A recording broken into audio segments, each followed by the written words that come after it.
ကျွန်တော်တို့ခုဘိုးတိုင်းပေါင်း100ဆို9ယောက်ဒါကျန်တဲ့မင်္ဂလာတို့ကျန်တာဟိုကျွန်တော်တို့ဟိုမကွေး1ယောက်ပါတယ်နောက်ထပ်ကျွန်တော်တို့ရခိုင်ရ1ယောက်ပါအားလုံးပေါင်း12ယောက်တက်ရတော့ကျွန်တော်တို့ကဒီလိကံမယ်ဆိုတော့အနည်းဆုံးတော့ကလေး15နှစ်လောက်ဆိုရပါပြီတက်ရသူတို့တက်လက်မှုတည်တယ်ခုသူတို့ကျွန်တော်ရွေးချယ်တယ်ဆိုတော့သူတို့ဝမ်းမြက်လုပ်တယ်သူတို့မှာဘောလုံးဆွဲခြင်းဖမ်းခြင်းပေးခြင်းကျွန်တော်အခြေခံဒါလေး visit လေးစစစ်ပါပြီးမှကျွန်တော်ဂိမ်းနဲ့သူ့ရဲ့ position ကြီးကိုစစစ်ပါဒါလေးကကျွန်တော်အဲ့လိုရွေးချယ်ပါတယ်ပြည်တွင်းကလည်းကျွန်တော်လိုတဲ့နေရာလေးခေါ်မှာပါသူတို့ကျွန်တော်လိုရတဲ့နေရာကိုဒီမှာတယောက်ပဲရှိတယ်လက်ရှိအမှားပဲကျွန်တော်တော့အရင်လေဒါကျွန်တော် ASC သွားဖို့အဆင်မပြေသေးအဲ့တော့ကျွန်တော်ဒီလူကြီးမင်းနဲ့တိုင်မင်းနဲ့ဟို ASC သွားမယ်ဆိုရင်ကျွန်တော် foreigner တော့တယောက်2ယောက်လောက်ထပ်ခေါ်ဖို့နေရာတွေကတော့ကျွန်တော်ကတော့ကျွန်တော်ဒီလိုအပ်ချက် win ဒီကဦးစားပေးပါမယ်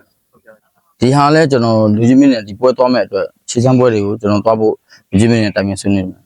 ဆွေးနွေးလာတာကျွန်တော်ဒီမြန်မာမျိုးတိဘုံလုံးကတော့ကောင်းပါတယ်အခုလိုလဲဝမ်းသာစရာတကယ်တင်းလေကျွန်တော်တို့မန်လေးအကယ်မီကျောင်းရွေးချယ်ရှိရဲခါတိုင်းဆိုကျွန်တော်လေရွေးစဉ်ဒီကလပ်သေးနေဆို YIU ကိုမထုတ်ပေးတဲ့ကလေးကြတင်းနိုင်ရောက်တယ်အခုဆိုသူ့ချီမှာလူမရှိခုဆိုအကယ်မီဆက်ဖွင့်နောက်2နှစ်3နှစ်မှာ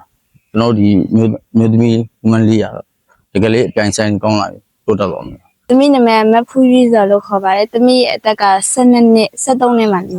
သမီးကငယ်တဲ့ဝမ်းနာပါတယ်အဲ့ဒါပြပြရတဲ့ငယ်တဲ့လေ့ကျင့်ပြီးမမတော့ကလည်းပကိုးတီပါတယ်ဒါပေမဲ့သူက10တန်းနှစ်မို့လို့သူ့မထည့်ရအဲ့ကြောင့်မမတော့အဲ့လိုမြေတောင်မြောက်ပေးရသမီးလည်းမြောက်ပေးအဲ့အရင်ထည့်လိုက်တာ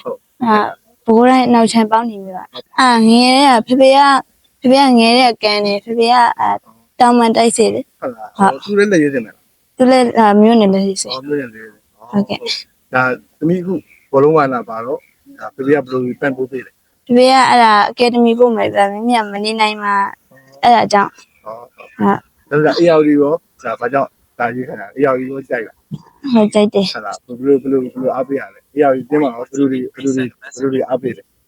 မမနော်ယူအားပေး